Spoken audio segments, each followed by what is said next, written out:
Good morning and welcome to Grants and Support Programs. No, this is the wrong one. I've got the wrong title there. It's actually supposed to be your social media in a crisis. My apologies for the initial problem there.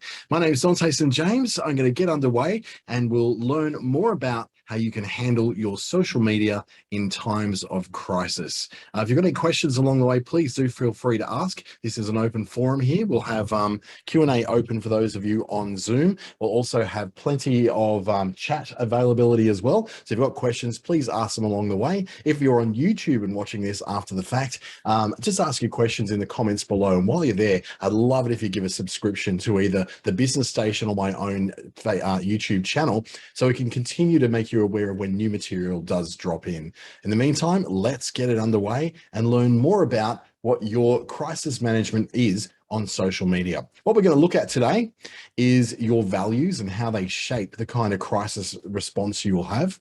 We'll look at the types of crisis that it may apply to. We'll look at the platforms where most crisis management communication tends to happen. And I'll introduce you to the 3 C's, which will help you to make sure you never go wrong when you're posting stuff to social media in response to some kind of crisis. And then there's a 10-point plan, which will give you every step to take in order to ensure that you're ready for crisis communications on social media when something does go wrong. Or at least you've got some tools at your disposal that you can use to make sure that people are aware of what you're doing. First up, this is brought to you by Business Station and the Digital Solutions Platform, thanks to the Australian Government. My own work has been with Business Station and the Digital Solutions Program, as well as with Meta's Boost with Facebook program, and I'm part of the Facebook Leaders Network as well. My own business is ClickStarter and Cellular One. In the case of ClickStarter, very much assisting a lot of businesses in crisis communications when they've had things go wrong with their businesses, also in government in Northern Territory and Queensland. And my other business is Cellular One and mobile and NBN reseller. So how you operate on social media is pretty much always going to be about what your values are. Excuse me while I just clear my throat. Much better. So how you operate your social media in a crisis reflecting your values is basically saying whatever your values are as a business, as an individual, as an organization, those will be reflected in how you'll respond to social media and to a crisis in those times. So you've got to think of in terms of what are the kind of values that your company or your business represents. In my case, I want mine to be authentic. I want mine to be vulnerable. I want one of my values to be that we are decisive, effective, teachable, and a little bit humble as well. Those are very important, I guess, values for my businesses, but yours might be a little bit different. For instance, if you're in a position of a business which is very old school and doesn't like to admit when it's done things wrong, and it's got a very different approach to this, where I make a mistake, I go to social media and I own that mistake. If I've messed up with a client, I get in there and say, yeah, you know, I was working with this client and I messed up and I apologize for this. And this is something we don't like to do often, but we're owning that issue and working with them to make that problem better. So that's not what often happens in companies and businesses. They make a mistake, they like to hide it, or they like to gaslight the client to make them out to be the bad guy, which is absolutely not the right way to go. You may have a slightly different response given on what the values of your organization are. So if you don't really like that vulnerability of calling yourself out when you've made a mistake, this may not be one of your values. If you're in a position where you don't want to be seen as having to be teachable, you want to be that solid rock that nobody could ever think badly of, well then teachable is probably not one of your values to bring forward. So it's very worthwhile thinking before you do all this of what your values are as an organization. How will people know what you stand for? And how will that then be reflected in what you do when you respond to some kind of crisis on social media? Let's keep going. So what is a crisis when it relates to social media? How do we garner it as a crisis? How big does a problem have to be before we go, we need to respond to this like a crisis? Well, the simple answers are that they are natural disasters. They could be reputational crises, or they could be ones that are due to unexpected change. So industry change has come out of nowhere, regulation change has come out of nowhere, or it could be something like, you know, the usual, you know, cyclones, floods, tornadoes, tsunamis, earthquakes, disease. It's keeping our throat clear. So natural disasters are the obvious ones. If there's flood, fire, drought, storm, cyclone, tsunamis, earthquakes, disease, any of those things that cause an issue that you have absolutely zero control over, and you're part of the response to that, well, then you may find that you need to respond to that, especially if it's in your area. If you've got a flood, fire, or drought, or storms or cyclones that are happening within your region, and it affects either your business or the town around you, well, then it's very hard not to respond to that in some way. How you respond, though, is a whole other deal. Though we might look at how we respond to current mask mandates, vaccination mandates, and COVID shutouts and lockouts and lockdowns and the different kinds of changes that happen for business around that. So in that sort of case, it could be very important if there is a change to the way that people can do business with you due to lockouts, for instance, or lockdowns, then you may need to communicate that through your crisis management. Or say, for instance, if there is a particular, that people, you've had to let go of staff because of changes to vaccine mandates and you're working with the direct public, then there's a very good chance that you may have to respond to that somehow, particularly if there's starting to be words around that and people starting to say about stuff around that outside of your initial sphere of influence, when other people are talking about your business due to how you've had to react due to mask mandates and vaccine mandates. When it comes to a reputational crisis, we're talking about when there's criminal acts in your business. Your business may have been affected by activism, may have been called out as a polluter, called out as by vegans as animal killers, or something like that. Or you might be called out for impropriety. So there's some behavior that's not acceptable by members of your team. So, for instance, football teams, particularly the NRL, are particularly plagued every single year with football players behaving badly. So those kind of things bring forth a reputational crisis that needs some kind of response. But ultimately, for most small businesses, it won't be so much your own criminal acts or impropriety or being affected by activism. It's going to be more to do with when your product or service fails in some way. So if there's some kind of, non-delivery of service, or somebody is making a very big fuss about the experience they had with you, and they're making it very, very clear to a very large amount of people that you are somehow to blame for all that, then at some point, you as an organization or a business have to have some kind of response to this reputational crisis that is starting to bubble over. An example would be the Crown Casino in Sydney has been unable to be opened. What they can do at the moment is operate some bars, some restaurants, that sort of thing, and the accommodation, but they're not able to open up as a casino because there was safety checks done that indicated that Crown could not be trusted when it came to issues with money laundering. So that affected them all around the world. They had massive issues in their Macau property in China, and they also have had some allegations against them in the Melbourne Crown Casino as well as investigations through the Perth Crown Casino. So there've been all sorts of struggles. They've got this huge multi-billion-dollar investment they've made in Sydney, and they can't open it. So it's been a really rough time for them based upon allegations and some licensing issues that have come up saying they basically cannot open as a casino as yet because they cannot be trusted for one reason or another. So they've had to respond to that. And so they're working with the authorities to overcome those issues over time. So they will be able to begin trading at some point.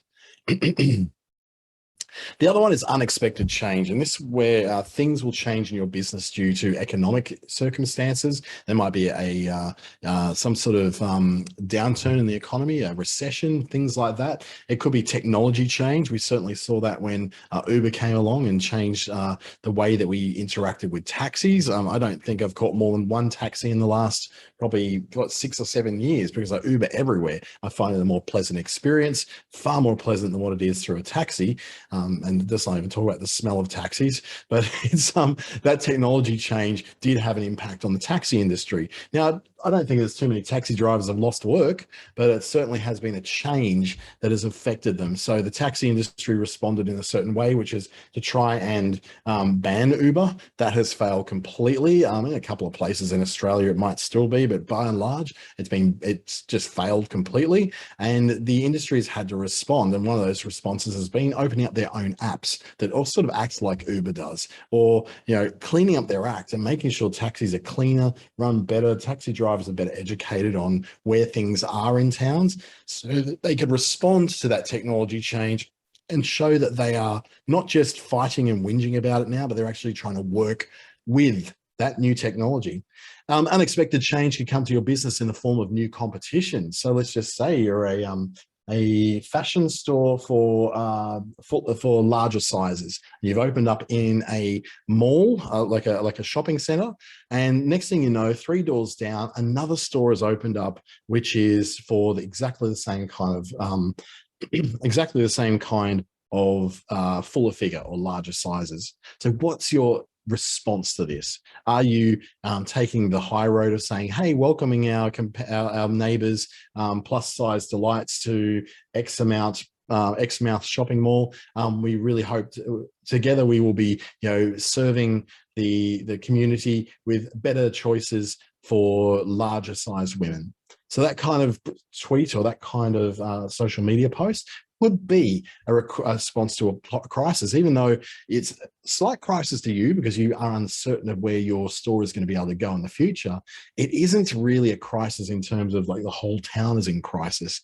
That said, though, you know, new competition can bring other problems, such as if there's not enough market to go around for 2 of you, then you both may close down, and that will leave the town without choices for that kind of clothing. So how you respond to those kind of changes says a lot about the business you are. And again, that goes back to what your values are. I actually have a web page on my website that highlights who my competitors are and says what's awesome about them, because I'm not really afraid of them, not worried about them. They've never really had much of an impact on me, to be honest. I operate in a different part of the business. But for me, it's important as part of my values that I'm honest and open and transparent, that yeah, there are other people who do what I do, and you do have choices. And then the other thing is regulatory crackdowns. So this could be in areas where, for instance, probably the most obvious one is vaccine mandates that are going around at the moment, meaning that a lot of store owners are having to police people's vaccine status before they can enter their stores or businesses or cafes or restaurants.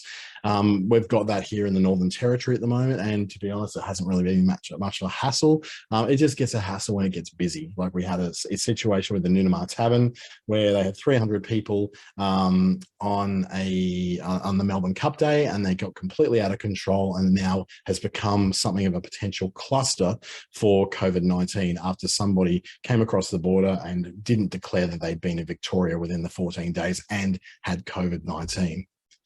So then other areas could be, like you think about it, like cruises. There was a whole industry around cruise ships. That doesn't exist anymore in Australia. We haven't had cruise ships in Australia for quite some time. And that's where it all really began for us. COVID-19 came to this country upon the Ruby Princess in Sydney back in at the end of 2019, I believe it was. So when that happened, it was then, now the cruise industry is completely wiped out. A lot of cruise ships have been dismantled and sold for scrap. Some of the favorite cruise ships you may have been on a holiday have gone.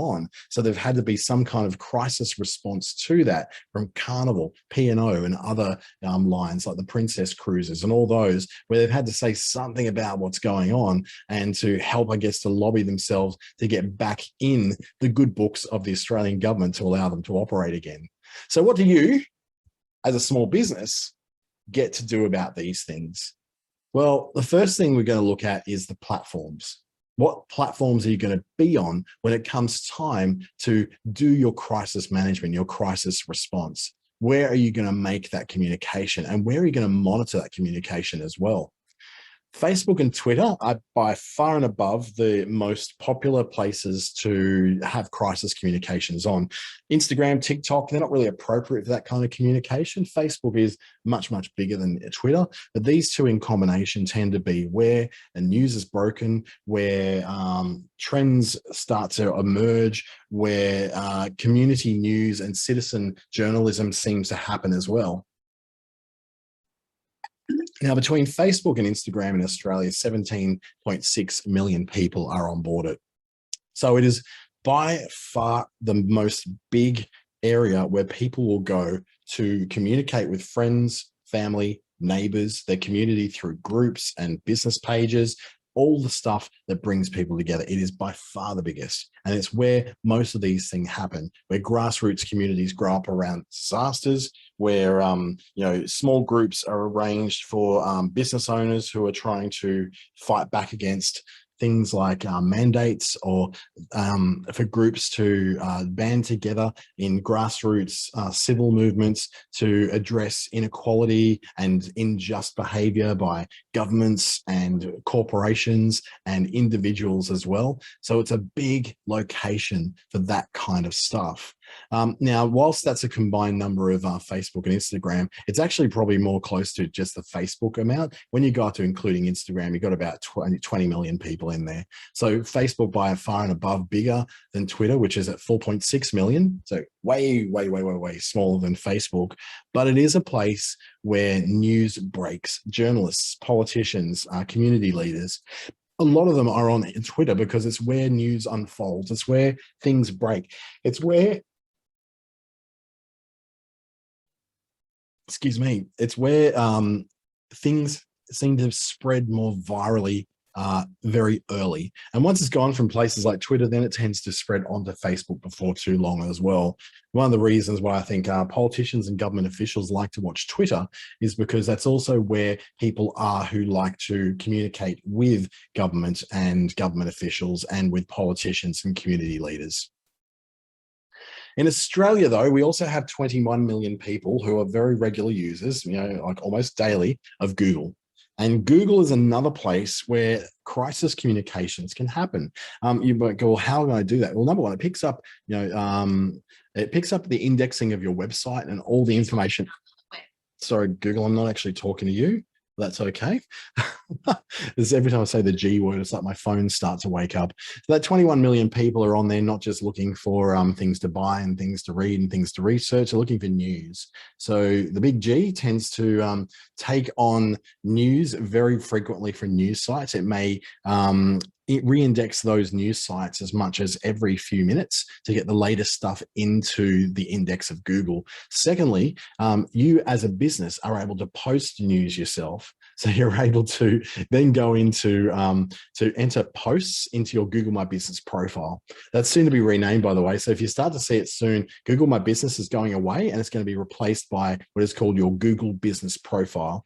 So just keep an eye on that. If it does change very shortly, you should be advised by email whether that's the case, but you still can post to your Google Business profile. It allows you to post things like your COVID status. So for instance, if you are taking particular safety features during COVID, or if you are undergoing extra cleaning, whether you're open and closing at different times, your trading hours, your special trading hours, all of those can be communicated through your Google My Business profile. So whether it's an event that you got on, or whether it's an update, or whether it's a COVID related update, all that can be communicated through Google, which then when people are looking for businesses, they can see those status and those updates when they find you on Google Maps or in the Google search index as well. Now the 3 C's. We're absolutely motoring through this webinar. I'm not sure we're going to fill a full hour. So those of you who are bravely joined us this morning, it might be a nice short one for you. So the 3 C's that we're talking about are 3 ways to very much remember how to and how not to write when it comes to putting your crisis communications on social media. And they are credibility, clarity, and consistency. So let's have a look at what they actually mean. In credibility, we're looking at things coming from your business's official accounts rather than coming through personal accounts.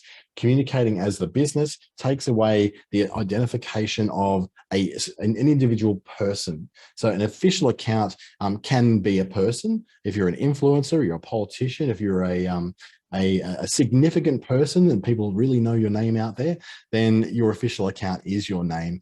Or it can come from a recognizable name. And I think we've seen this probably no better example than when we look at our premiers and our chief ministers. So Anastasia, Mark, and Michael from Queensland, Western Australia, and the Northern Territory being our leaders coming out in front of COVID-19 related news. So when there is a change to COVID news, when there is a difference, a change to the way we look at major news around lockdowns, closures, case numbers, it doesn't come from just some government official in the health department. It comes from the premiers and the chief ministers of the Australian states and territories. So that it's going to be Anastasia Palaszczuk, it's going to be Mark McGowan, it's going to be Michael Gunner, it's going to be, well, it used to be Gladys Berejiklian, but she's no longer around, but Dan Andrews, or it's going to be whoever is the leader of a particular area, Peter Gutwein in Tasmania, for instance. All those leaders come forward with their chief health officers to do the morning briefings when it comes to the case numbers and to the changing of status of lockouts, lockdowns, and mask mandates. So you see this in the case of Anastasia from Queensland. The corona cases are also communicated in a very, very clear, consistent, and very easy to digest way. So when you look at the case numbers between on the right, the 9th of November through to Wednesday the 10th, then up to the top to Thursday the 11th of November, we see what the process is. So we look that there's 2 cases reported today in Queensland, with one other source, active cases 16 in the whole state. So looking at that and going, okay, they've got a total of confirmed cases doing a certain amount over time, what the deaths are over time, and the tests and the vaccine and the patients recovered that have happened. And it's produced in a consistent way all the time. It's got credibility because it comes from the Premier's own account. This will also be produced in Queensland Health's account and in the Queensland Government's account as well. So it attaches these in a clear, easy to read, consistent format with the person who's presenting this on the television cameras, on the Facebook Lives, and now in the Facebook posts as well. Then we look at clarity, which is all about simple directives, plain language, nothing that's hard to understand, nothing that's hard to work with.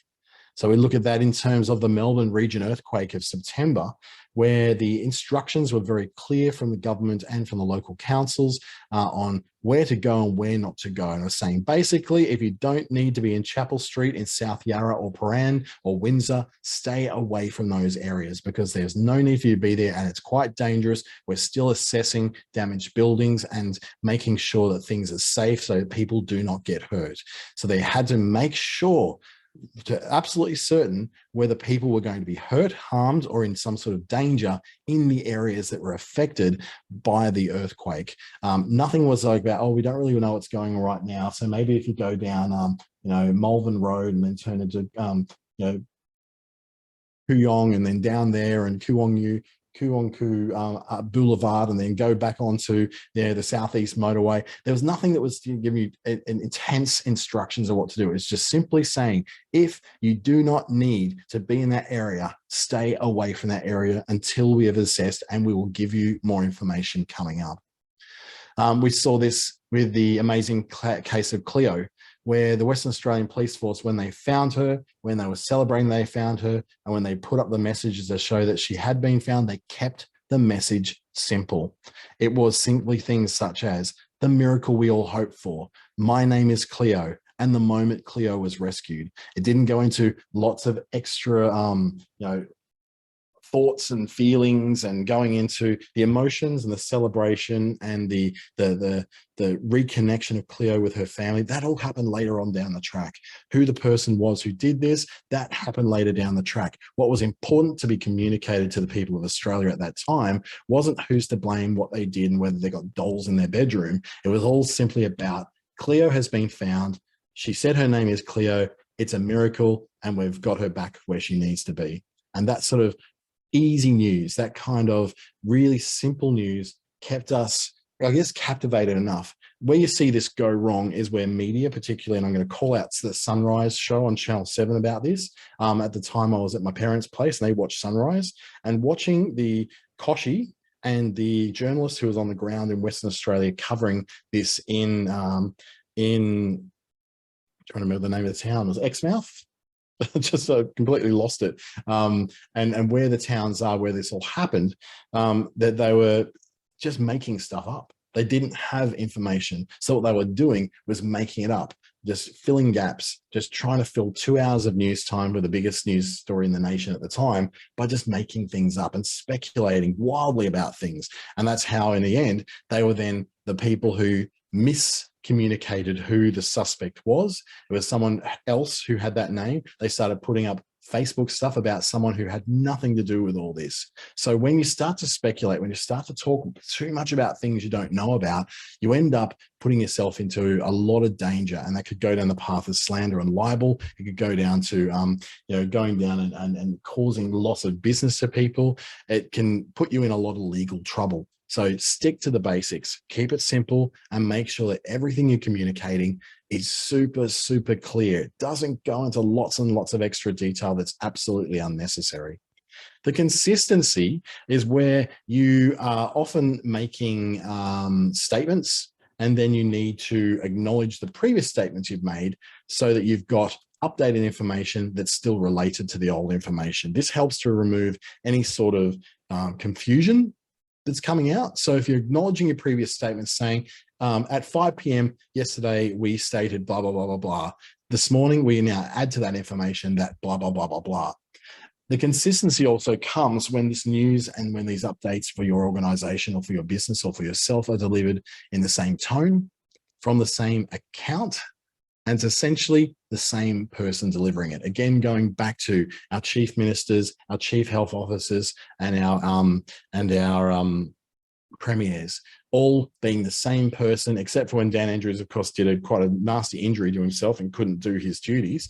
Then the deputy premier was the one who came forward. It wasn't just a public health official that we do not know. It came forward with a person who, to us, and for all intents and purposes, is the face of our particular state or territory governments. So we look at this in the case of acknowledging previous statements. When you go in, acknowledge that you made a statement previously about this crisis or about this situation. Now you add new information on top of what you previously communicated.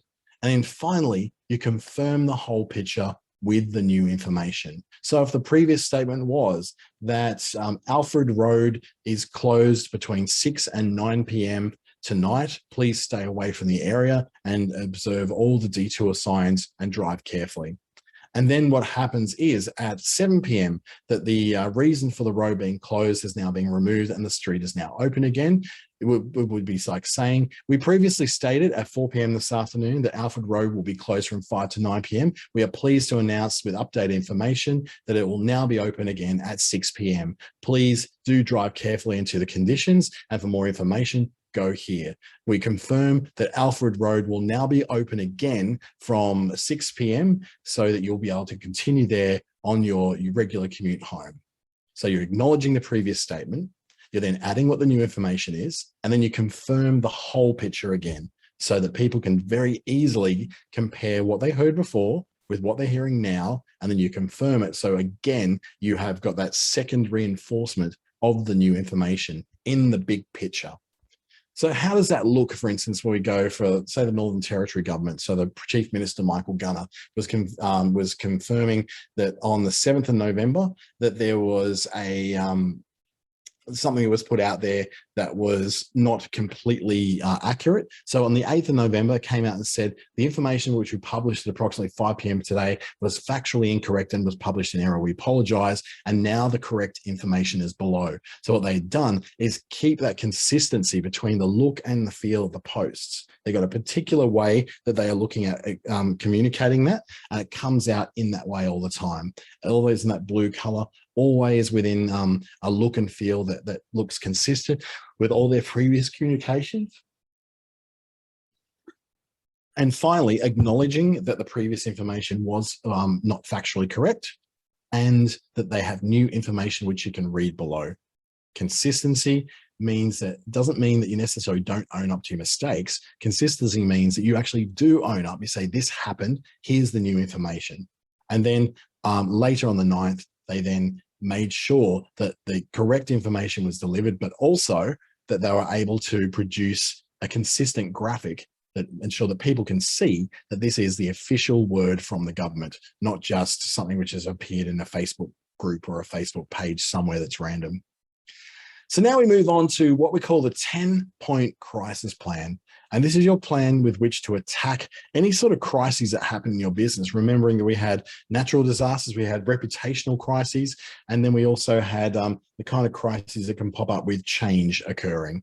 So in any of those kind of crises, this plan will help you to do it. The first thing I want you to do is go in and review your upcoming social media posts and consider pausing them. Now, this has got to do with people who do a lot of their social media posting ahead of time. So they might do a year's worth of social posts in advance, or they might do maybe a week or two's in advance.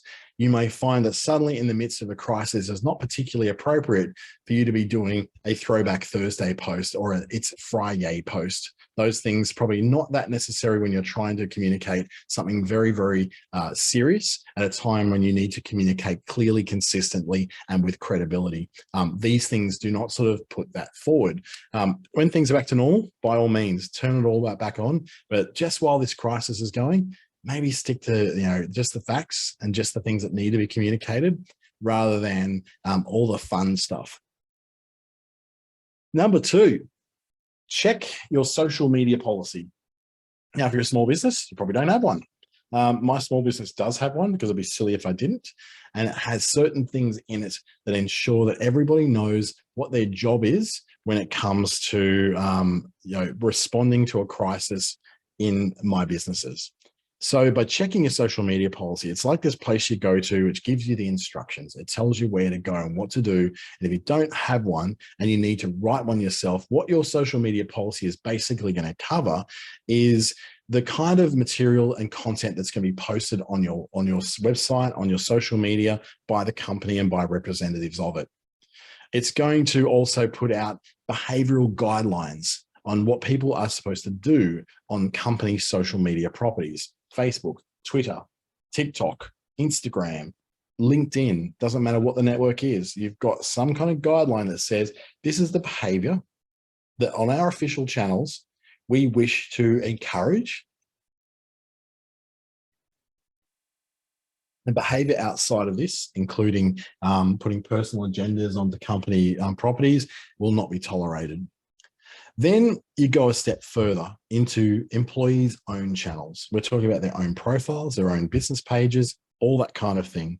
And this could be where you are, for instance, you have an employee who's a bit of a loose cannon. And that loose cannon likes to put a lot of opinions about various conspiracy theories onto their official channels. Now, it's very well known in the public that that person works for you. So what that is doing is reflecting on you and your business. Now, you might say, oh, it's free speech, free country, all that sort of thing.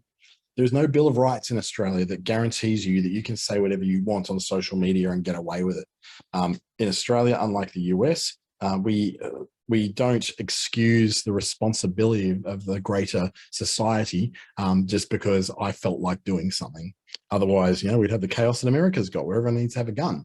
So it's what we have here, though, is precedent in the courts that can actually hold a company liable for the words spoken by its employees on social media, even on their own channels. So, for instance, if Maggie goes over and starts blasting the government for being part of a conspiracy theory to protect Big Pharma, and then the Big Pharma decides to sue them, and they'll decide to sue you as their employer, is because they are someone who is known to be working for your company and often speak for your company. Therefore, the insinuation is that because they're saying that, it's your company saying that as well. Now, it's going to be a hard thing to get that through court, I'll admit, but you don't want to be in that position in the first place. So your social media policy needs to contain something that says something like your behavior on your personal social media reflects upon your employment with us. If there are issues with your personal social media that are public and opinions that are public, people will assume that that is also the opinion of the company you work for, so that you must not do that, and it will be disciplined in your employment contract. So having that plan in place makes it clear to everybody what the expectations are for how they behave on social media. There's a particular person I'm thinking of in my region who is a business advisor who recently decided to have a bit of a rant about closing her retail store. And that sort of thing absolutely can reflect upon the government program that she's working for. So I think she's got a bit of pain coming down the pipe with that one. Not really happy to hear that, but yeah, it's one of those things where you just got to watch what people are saying because it does reflect on you. Number 3, now we're going to turn to what I call the A team. This is your people who can do remarkable things under pressure, can do remarkable jobs under pressure, know how to communicate, know how to do graphics, know how to use social media, know how to proofread. Get them together. You've got that one person who works around you, even if they're a friend and not necessarily an employee or a team member. It could be like your mother, who is like a stickler for details and knows how to proofread like crazy, or it could be your younger sister who knows how to do really good graphics that are clearly communicating things. Use the resources around you and call them your A team, because they're your action team, where you can go, I need this mum, I need this sister, I need this brother, I need this partner, and they'll all come together and you'll be able to get that message out the way you need it to be. Have them ready, have them known, actually identify it in your social media plan who that A team is, so you'll know it immediately when you get a problem. You go to your crisis planning and you see it in your social media strategy and plan and policies, who you go to check on things before you respond to that particular crisis. So your A team are going to be your most creative and reliable people. People that you know are cool-headed. People that you know are not panickers. People that you know can communicate and write clearly, concisely, and with purpose. People who you know are not just going to freak out at the slightest chance of there being a crisis, that they will come together and they'll assist you as much as they can and as quickly as possible. And then number 4, make sure everyone in your organization is on the same page. Now, this may require you to go to family members and say, hey, with regards to this, you're probably going to be asked questions from the media or asked questions from people in public about this business. Now, I need you to be on the same page as me and answer it in this particular way. And you make it very, very clear to your family members, to your employees, to the people around you, what the company line is in case of this crisis. But what you really, really need to do is ensure that not only do people know what page they're on, but you identify very early who your loose cannons are. Because every family, every organization, every group of people has their loose cannons. And in this particular case, we're talking about the people who you know cannot be trusted to say the right thing. They cannot be trusted to communicate clearly. They love to gossip, and we've got them all around us. So know who they are, so you understand when things get out and things are not said according to the company process, then you know who the likelihood of those things are going to be. Not to go out there and punish them necessarily, but just to nip it in the bud. So you go, I know this is Darren. Darren is renowned for being a gossip. I know this has gone out through him. So what we're going to do is make sure we work with Darren to ensure that if it wasn't him, that it won't be him in the future. Or if it was him, to let him know, look, we really need you to come on board with this, because it has massive ramifications for not only the business, but for employment of people in that business as well. But at the same time, you're not trying to necessarily massage the narrative or spin, like the spin doctors, they say, the PR people are trying to spin disasters into something good. We want you to be open. We want you to be honest. We want you to be human. And nobody wants you to be a robot coming in saying some robotic response. When you get to the response that's given by a company that's very obviously being guided by what the lawyers have to say. The problem is when you let the lawyers have the say of what's going to be there, it will be dry and it will be received by the public as not being genuine or authentic, and you didn't really mean it. Particularly if it's an apology. Lawyers and apologies don't go well, because they consider that an apology is admission of fault, and that will cause you to have bigger legal problems down the track. My attitude to that is, by admitting that you stuffed up doesn't necessarily say that there's fault, as long as you clarify what it is that you messed up as. That you clarify what the mistake is that you made, as opposed to saying the whole thing is your fault and nobody else's. It's completely on you. You've got to be careful with what you say. Be honest. Be open about it. Don't try to hide things. Don't try to sort of spin them around. And for goodness sake, don't gaslight your clients. That's where you're trying to convince your client, to convince the public that something you did wrong was actually someone else's fault. It wasn't your fault at all. It was this client over here, or this partner over here, or this partner business or strategic company connection you've got over there. That's when you get yourself in trouble, and people start to see that you're not authentic, you're not open, you're not honest, and you're just not being human. And we don't like it when people, especially companies and businesses and people who we assume are doing well because they've got businesses. That's a really strange one, because people just assume if you've got a business, you must be rich. We know better. That when we do that, people don't appreciate it. They don't, it seems inauthentic, and it seems really, really just horrible. At the same time, by being human, if a competitor runs into trouble, what you want to do is not lay the boot in. You want to polish your boots and get behind them, support them in public, and say, hey, we know that this is tough in business, and it's really sad to hear that our competitors are getting into trouble. We've offered this to be able to assist the customers, or assist the competitors themselves, or whatever it is you have to do, just to make sure that you are polishing your own image and you're not just going out there to tarnish someone else's. Because when you tarnish someone else, you're actually tarnishing yourself. The only person that you really have a massive impact on when you decide that you're going to lay the boot into someone else is yourself. You make yourself look absolutely terrible. Number 6, only quote credible quotes and cite credible sources of information. This is a really important one, because we start quoting random guys on the internet. We don't know what the background is. We may not know what the information is. At some point, we have to either trust, if you're not a conspiracy theorist, that is, you've got to trust that the official words on something is the best possible information out there that's being released for our own good. If you don't believe that, and you believe there is a conspiracy in place, that's up to you. That then comes back to what your own personal and business values are. If your business values are to uncover the truth and speak truth to power, and to uncover conspiracies everywhere they go, don't know what kind of business is really into that, but that might be your thing. Well, then that may be the way you act. But if you don't have something like that in your charter, if people just know you as a place where they buy really, really good skincare products, well, then they don't probably need to have some kind of connection through to information which is sketchy at best and complete misinformation at worst. They don't need that. So just quote things that are credible. Even medical situations get this wrong. So for instance, in Canada, the Stanford Hospital in Canada, I think it's in Toronto, printed details of things that could be helpful in the early days of the coronavirus. So they were saying if the virus is exposed to a temperature of 26, 27 degrees, it will be killed, blah, blah, blah, blah, blah. It doesn't live in hot regions, all that sort of thing.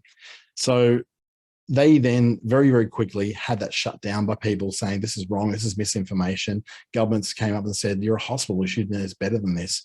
They just want to make sure, they thought it was from UNICEF, and it wasn't. It was just someone doing a really bad Canva graphic and deciding to put out some disinformation or misinformation of their own. So there you go. That whole thing is just not just saying that, yes, that we have quoted something wrong, but then responding to that. Their response was, hey, we put out something to you that was not correct. We really apologize for that. And we'd like to thank the amazing community around us for letting us know of the mistake right away. So we want to say, yes, we provided the wrong thing. We apologize. Please ignore all the information in there, because there's no reason to believe it. This is why you go to, they thought they were going through a thing through UNICEF that was sent through an email. What I would first be doing before I put that forward is go to UNICEF and ask them, did you send this? Go to their Facebook page. Is it published there? No, of course it's not. Someone just decided to put misinformation out there, and they decided to put in a UNICEF logo. Now, a quick read of this will say that it will be killed and will do the trick, and staying away from ice cream and cold food is advised. So none of that seems even logical. So we had to know from some point this was not from UNICEF at all. Number 7, watch and listen to what is being said on social media and the internet about you. Now, this might take a little bit of effort, particularly when you're in a position where people are saying things about you that may not be true, and it may be a little bit hurtful. Now, you're in a small business. You don't really get the luxury of being precious or easily triggered by things. You have to very objectively look at what's being said so you know what to do next. If you cannot do that, if you get too scared of what people are saying, if you're far too triggered emotionally by these things, what you need to do is hand it over to someone who can more objectively read this and monitor it for you. So if you're too close to it and it hurts you too much and it gives you mental anguish about it, and there's nothing wrong with that. There's absolutely nothing wrong with that. It's a natural human response to be triggered by people saying horrible things about you. But if you do have that issue, you do need to hand this over to someone else, because they'll be able to sort through it all, see what the crackpots are, see what the truth is, and dig out the nuggets of gold that are in there that you can act on later on. So there's certain software that helps you to do this, apart from just watching your Facebook page and people sort of leaving messages and all that. You can look in things like Hootsuite. Hootsuite has an excellent social media mentions suite as part of what it does. It's a paid feature of Hootsuite where you can monitor what people are saying about you on Facebook, Instagram, Twitter. Very, very good at Twitter, actually. Not as good at some Facebook things because you can't see everything people are saying in private profiles. But it does give you an idea, and I think our LinkedIn's in there too. It does give you an idea of what people are saying in a format where you can collate it all together and get an idea of what the general feeling is around you and your business, and what are the things being said that you may need to address at some point to the public. Sprout Social has a version of this as well, which is also excellent, also a paid version of it. And Keyhole does have a free starter pack, but bear in mind, it only at this stage connects to Instagram and Twitter. It doesn't connect to Facebook. So you'll have limited results in there. So have a look at those if there's something you want to do to really have a look at what people are saying, what the customer sentiment is, what the comments are being made about your business out there. Even not during a crisis, this is a useful tool that helps you understand what's being said about you on social media. Now, of course, there's more to the internet than just social media. There's blogs, there's news sites, there's all that sort of stuff. So what this allows you to do in Google Alerts, so if you just go to Google and type in Google Alerts, you will find, I'm just waiting for my phone to take off again. When you go into Google Alerts, then you are able to set certain keywords or phrases that you want to be alerted to. So for instance, I've got some alerts which are around my business name. I've got alerts which are around my own name. Every morning I get those alerts sent to me at around 9 a.m. And it tells me if people are talking about me in blogs, in websites, in the news. And so I can look at that information and go, okay, here's a bunch of stuff I need to be aware of, and then I might need to act on as well. So having that information at your disposal makes a great difference, because you can get ahead of things before they become too big. It also lets you know, just out of interest, who's talking about me? I'd like to know what they're saying. Number 8, please do avoid jumping on trends that have no link to what it is you do as a business.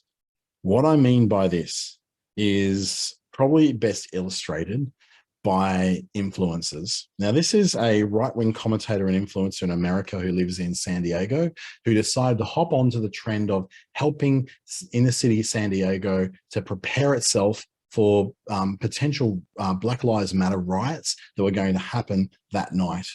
Watch what she does in this video. Oh, it's the next video, sorry.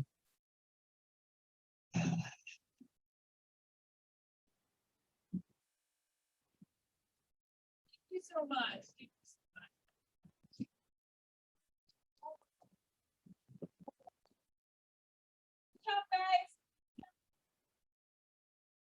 So what this essentially was an influencer who decided that she wanted to, what we call it, virtue signaling. And the virtue signaling is where you have photos taken of you and have things written about you, about the wonderful things you're doing that are so virtuous. And the reality is all she did was basically pull up, saw someone doing it, said, hey, let's get a photo showing that I'm helping out the poor people of San Diego so they don't get affected by this horrible riots going on.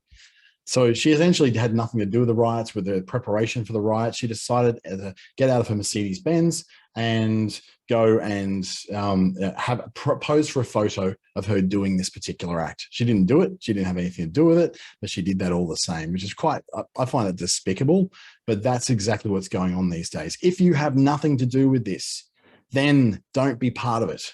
Don't pretend you're part of it when you're absolutely not, because you will be caught and people will call you out and your reputation will be shattered.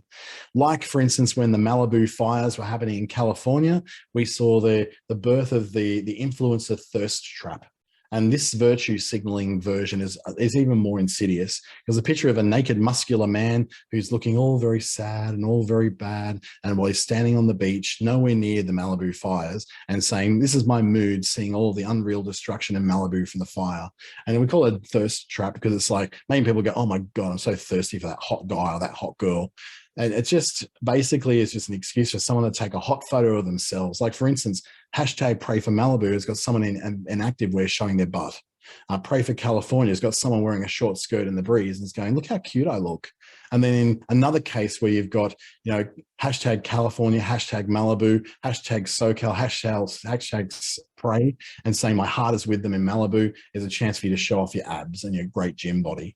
Like, this is virtue signaling that goes to a point where it's just a failure. So when you're trying to do something which wants to support a cause or wants to bring some sort of attention to a cause, don't turn it into an ad for yourself. Make it about the cause. Make it about the disaster that's going on. But don't make it into something that's about you. It's not about you. It's about the situation that's happening. Otherwise, you get caught in those mistakes where people will call you out and your name will forever be dirt. Number 9. Leave room for questions and own up to your mistakes. This is shown in a particular example of, now, we weren't the only country in the world that had the toilet paper riots happening. It happened in America as well. And this particular person on Twitter had posted a picture of some price gouging for a particular packs of toilet paper that were being sold in America at Shoppers Drug Mart, kind of like bit like our Chemist Warehouse here in Australia. So he's saying, "Hey, are you going to address this blatant robbery of the public or not?" So whilst the company wasn't quite sure what was going on and didn't quite know where it was happening, they said, "Look, can you please send us a direct message with the barcode number of the toilet paper? We'll look into it for you." They didn't ignore it. They didn't try to gaslight him. They didn't try to say, "Here's our official company position on this." They just said simply that, "Hey, can you just send us a DM? We'll look into it for you," because obviously they know it's not right and they want to address this situation for him. They're not trying to block it. They're not trying to cover it up. They're not trying to sue people for posting the photo of overpriced toilet paper. All they're trying to do is say, "We're not sure what's going on right now. Can you do this for us so we can work it out?" So that sort of response was an ideal response. They didn't start to apologize because they don't know whether anyone actually did that in that store or whether it was someone in the public that did that. But all they know is that someone's reporting a problem with pricing of toilet paper during a crisis where there's no toilet paper available, and they need to address that. They're not admitting default. They're not doing anything like that just now. They're simply saying, "Yep, no worries. We'll look into this for you." And finally, at number 10, it's very important not to go silent or just disappear from sight when something is said about you, which is rather scandalous. Just like putting up your Throwback Thursday post in the middle of a crisis isn't appropriate, neither is going silent or suddenly disappearing from sight and removing your profiles. When you do that, you may as well be admitting guilt, because when you do come back after it, people will remember. I know the media has a short memory, but people do not. People will remember that in the middle of a crisis, you disappeared. When people were asking very big questions of you and of your business, you disappeared and went somewhere else. So where can you go to get a hand with all this? Where can you go to get some help with it, some advice, some examples of how to respond better? 2 of these networks, particularly Facebook and Twitter, have excellent resources. Facebook has what they call their crisis response and safety check resources, where they can take you to where there is a particular kind of stuff which you can look at, which is to do with how to respond, what tools Facebook has that help you to respond. So that particular address, facebook.com/about/crisis response, is where you're going to find that. Or just Google Facebook crisis response, and that will take you to that page. Secondly, you got Twitter, who has their own excellent sources on how to create a social media crisis management plan. It couldn't be more posted out there for you. That is a very, very long URL. So just go to Google and type in Twitter social media crisis, and you will find that on Google. It's an excellent, excellent guide. I think it's even better than Facebook guides, really, because this is just a flat out guide on how to create that crisis management plan. So you can go to social media confidently with the right words, the right mood, and the right tools to communicate to the public and to your customers and to the people who are around you affected by whatever it is you did, the world did, the COVID did, the earthquake did, the floods and the fires did. You've got that information at hand. And the other thing, of course, is the Digital Solutions program. So if you're part of that program, welcome aboard. I hope you're enjoying it and getting some great advice along the way. If you're not, I encourage you to join it at businessstation.com.au. For $44, you'll have 3 hours of one-to-one advisory, which will be done in 3 1-hour sessions. So those 3 1-hour sessions are then followed up by your access to 4 hours of workshops and webinars, just like this one. Quick little trick, you don't have to just do 4 hours. You can do as many hours as you like on this program of the workshops and webinars. So you get to have 3 hours of myself or any of my amazing colleagues in Business Station who can help you out with that, all for $44. If you'd like to know more about it, businessstation.com.au, or go along to my own LinkedIn, Facebook, or Instagram, or reach out and email me, dante@clickstarter.com.au. I'd like to thank you for joining me today, and I really hope you got something out of this, because after all, a good crisis communication plan is being a good human and a good business owner. And I do hope to see you in the next one of these webinars, and I've got tons of them coming up this month.